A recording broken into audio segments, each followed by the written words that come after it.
তোমার কি মাধ্যমিক পাস করা আছে?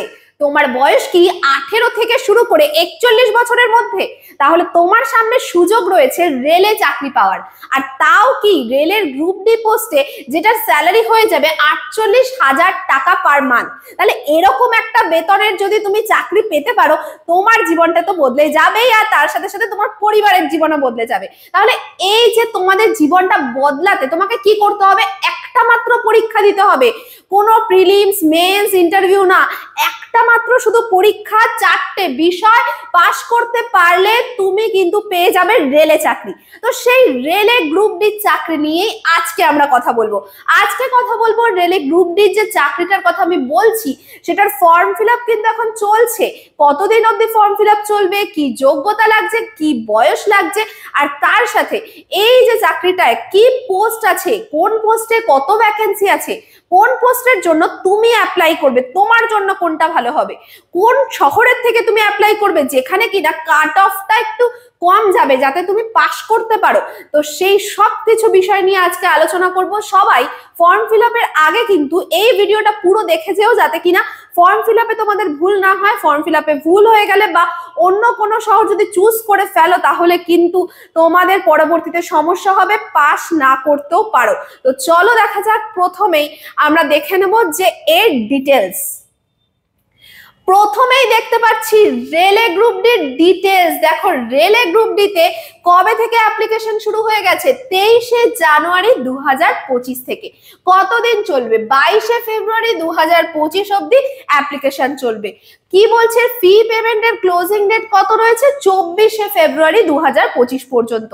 টোটাল নাম্বার অফ ভ্যাকেন্সি রয়েছে 32,438টা ভ্যাকেন্সি। এবার বলবে ম্যাম সেই তো কত বছর আগে পরীক্ষা হয়েছিল, তখন তো 1 লাখ ভ্যাকেন্সি ছিল, আমাদের বেলায় এত কম কেন? তো চিন্তা নেই, ভ্যাকেন্সি কম হলেও কিন্তু তোমরা যদি একটু স্ট্র্যাটেজিটা বুঝতে পারো যে কিভাবে পরীক্ষায় পাস করতে হবে। ইনফ্যাক্ট স্ট্র্যাটেজি কিন্তু ফর্ম ফিল আপের পর না, ফর্ম ফিল আপের আগে থেকেই বুঝে নিতে হবে যে কোথা থেকে তুমি যদি অ্যাপ্লাই করো যাতে তুমি কম নম্বর পেয়ে পাস করতে পারবে। তো সেটা তোমাদেরকে জানতে হবে। দেখো এখানে 32,438 ভ্যাকেন্সির মধ্যে একটা জায়গা তোমার লাগবে, সেই জায়গাটা কিভাবে করবে সেটা আজকে আমি তোমাদের বলবো। বয়স আছে কি 18 থেকে 36 বছর 1 জানুয়ারি অনুযায়ী। এবার এখানে কিন্তু বয়সের তোমরা ছাড় পাবে। কি রকম ছাড় পাবে? ওবিসি যারা আছো 3 বছরের ছাড় পাবে, এসসি এসটি যারা রয়েছে তারা 5 বছরের ছাড় পাবে। তো এই কুল মিলিয়ে কিন্তু তোমরা 36 প্লাস 5 ধরে রাখতে পারো, 41 বছর অবধি পরীক্ষা দিতে পারবে। কোয়ালিফিকেশন কি লাগবে? ম্যাম আইটিআই লাগবে নাকি? আমাদের তো করা নেই, কোনো চিন্তা নেই। তোমরা শুধুমাত্র মাধ্যমিক পাস করে থাকলে তবেই অনেক পোস্টে অ্যাপ্লাই করতে পারবে। তাহলে 10th অথবা আইটিআই অথবা ইকুইভ্যালেন্ট রয়েছে। এবার চলে যাব আমরা পরবর্তী পয়েন্টে। পরবর্তী পয়েন্টটা আমাদের কি আছে দেখে নেওয়া যাক। আরআরবি গ্রুপ ডির এক্সাম প্যাটার্ন। এক্সাম প্যাটার্নে আমরা কি দেখতে পাচ্ছি? আমাদের যেমনটা তোমাদের বললাম যে একটা মাত্র পরীক্ষা, কি সেটা? সিবিটি, কম্পিউটার বেসড টেস্ট, এইটা শুধুমাত্র দিতে হবে। নেক্সট রয়েছে কি? ফিজিক্যাল এফিসিয়েন্সি টেস্ট হবে একটা, পিইটি। এটা নিয়ে সবাই ভেবো না, আগে ফোকাস করো কি তোমাদের যে পরীক্ষাটা হবে সেটার উপরে। তারপরে আসছে ডকুমেন্ট ভেরিফিকেশন, তারপরে তোমাদের মেডিকেল এক্সাম। মানে এগুলোর জন্য আলাদা করে তোমার এখনই ভাবতে হবে না, তুমি শুধু নাম্বার 1টা ফোকাস করে চলো। পরবর্তীতে দেখতে পাচ্ছি কি এই যে কম্পিউটার বেসড টেস্টটা হবে, এটা কি কি সাবজেক্ট থাকবে এর মধ্যে, খুব গুরুত্বপূর্ণ এই জায়গাটা। প্রত্যেকে দেখে নাও, এই যে পরীক্ষাটা হবে এর মধ্যে তুমি যদি সায়েন্সের ছাত্রছাত্রী হও তাহলে কিন্তু তোমার জন্য একটু এক্সট্রা সুযোগ আছে, কারণ রেলে কিন্তু এই বিজ্ঞানটার উপরে বেশ ভালো জোর দেওয়া হয়। যেমন ধরো এখানে সায়েন্স থেকেই রয়েছে 25 নম্বর, অঙ্কের থেকে রয়েছে 25 নম্বর, তাহলে এখান থেকে তুমি কিন্তু 50 পেয়ে গেলে। আবার অঙ্ক ঘেঁষা একটা সাবজেক্ট, লজিক্যাল, যেটা আমরা বলতে পারি লজিক্যাল ম্যাথ, ধরো বলে নিলাম রিজনিং, তো সেইখানে রয়েছে 30 নম্বর। আর জিকে যেটা অনেকেরই একটু অপছন্দের হয়ে যায়, সেখানে রয়েছে 20 নম্বর। এই হচ্ছে মোট 100 নম্বরের পরীক্ষা হবে, সময় থাকবে 90 মিনিট। নেগেটিভ মার্কিং আছে 1/3 করে নেগেটিভ মার্কিং।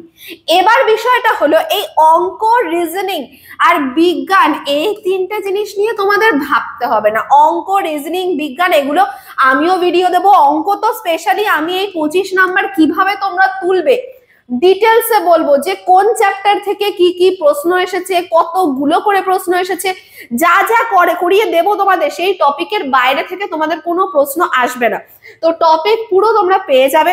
আর একটা বিষয় বলে রাখি, রিজনিং তোমাদের আমিও করাবো, গৌরব স্যারও করাবেন।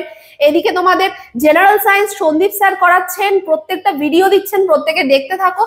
General awareness and current affairs এর পার্টে কিন্তু অনেকেই ভাবে কমন পাওয়া যায় না, এত মুখস্থ করব কি করে, তো এইটারও স্ট্র্যাটেজি আছে। এই স্ট্র্যাটেজিটা তোমাদের সাথে শেয়ার করবেন সায়ন স্যার, কিভাবে তোমরা এই 20 নম্বরের মধ্যে ম্যাক্সিমাম কতটা পেতে পারো, কি কি পড়লে ম্যাক্সিমাম পাবে, সেই সবকিছু শেয়ার করবেন সায়ন স্যার।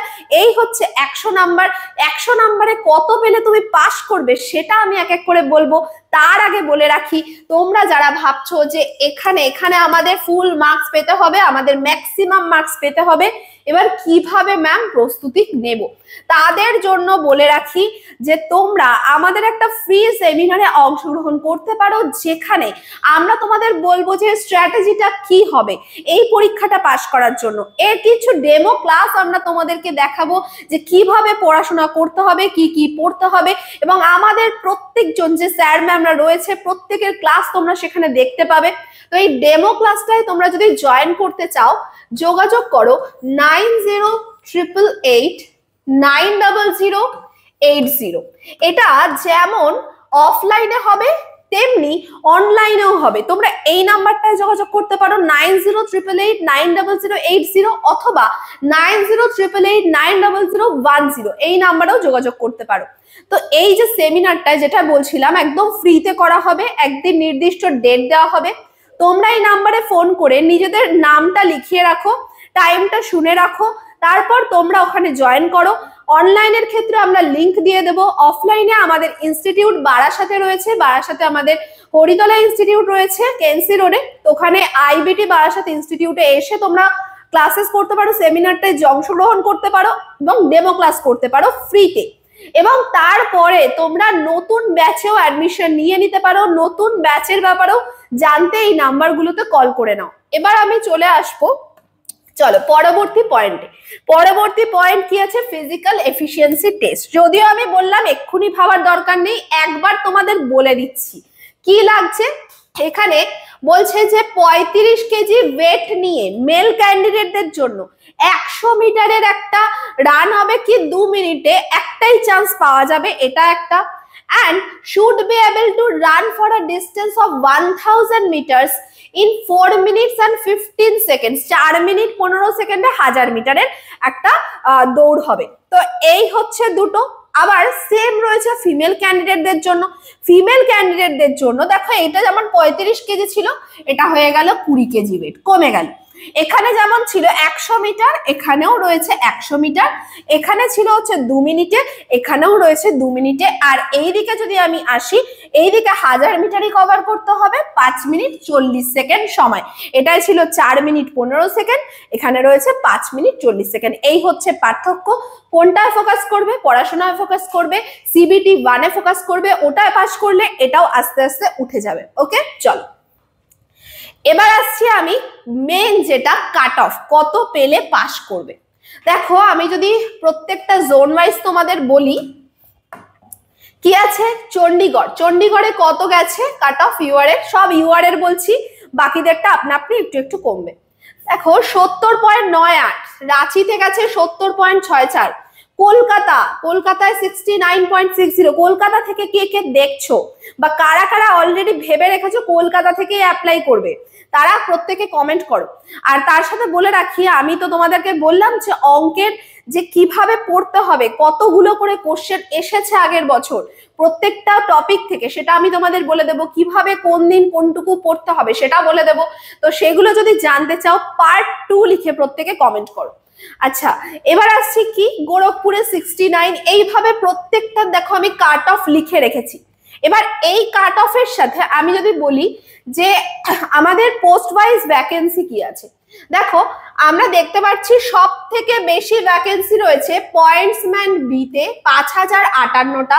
এখানে দেখতে পাচ্ছি ট্র্যাক মেইনটেনারে দেখো 13,187টা, আবার 3,077, 2,577 অনেক ভ্যাকেন্সি রয়েছে। অ্যাসিস্ট্যান্টে দেখো 2,012টা, এগিয়ে দিকে দেখতে পাচ্ছি 1,041, মোটামুটি 1000-এর উপরে যে ভ্যাকেন্সি গুলো রয়েছে সেগুলোতে কিন্তু তোমরা ফোকাস করো, অ্যাপ্লাই করার সময় সেগুলোতেই অ্যাপ্লাই করার তোমরা চেষ্টা করবে। এবার আমি যদি জোনের কথা বলি যে জোন ওয়াইজ ভ্যাকেন্সি কি আছে, জোন ওয়াইজ ভ্যাকেন্সিটা একটু দেখে নাও। সব থেকে বেশি ভ্যাকেন্সি আমরা দেখতে পাচ্ছি চণ্ডীগড়ে।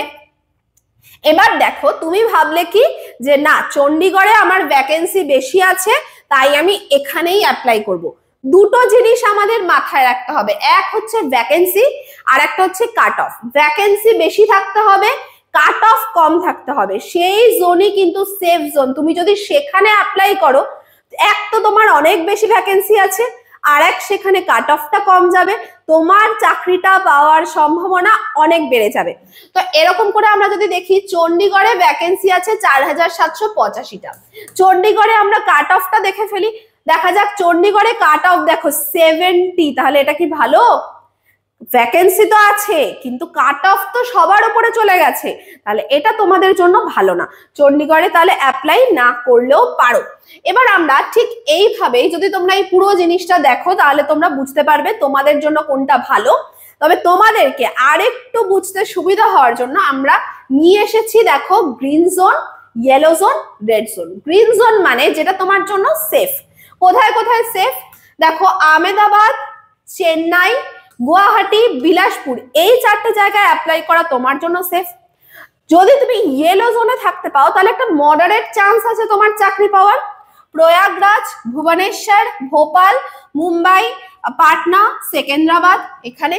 আর যদি তোমার মনে হয় রেড জোনে, অনেকেই আছো বাড়ি থেকে দূরে থাকতে চাও না, তাদেরকে বলবো যে শহরে আছো সেই জোনই সিলেক্ট করো, পড়াশোনাটা ভালো করে করো যাতে কাট অফটা ক্লিয়ার করতে পারো। আর যাদের মনে হচ্ছে না আমি পড়াশোনায় দুর্বল, আমি বাড়ি থেকে দূরে থেকেও একটা সরকারি চাকরি করতে চাই, এই ভালো চাকরিটা পেতে চাই, তাদের কিন্তু দূরে সিলেক্ট করতে হবে। দেখো রেড জোনে আছে গোরখপুর, কলকাতা, আজমির, ব্যাঙ্গালোর, রাঁচি, চণ্ডীগড়। তো এইটা অনুযায়ী তোমরা ফর্ম ফিল আপ করো, তাহলে দেখবে তোমাদের এখন থেকেই কিন্তু চাকরি পাওয়ার সম্ভাবনা অনেকটা বেড়ে যাবে। তো এই ছিল রেল গ্রুপ ডির ডিটেলস। তোমরা আর কি কি জানতে চাইছো প্রত্যেকে কমেন্ট করো, আর কে কে রেল গ্রুপ ডির ক্লাস চাইছো ক্লাস লিখে কমেন্ট করো। আজকে এই পর্যন্তই, সবাই ভীষণ ভালো থেকো, থ্যাংক ইউ।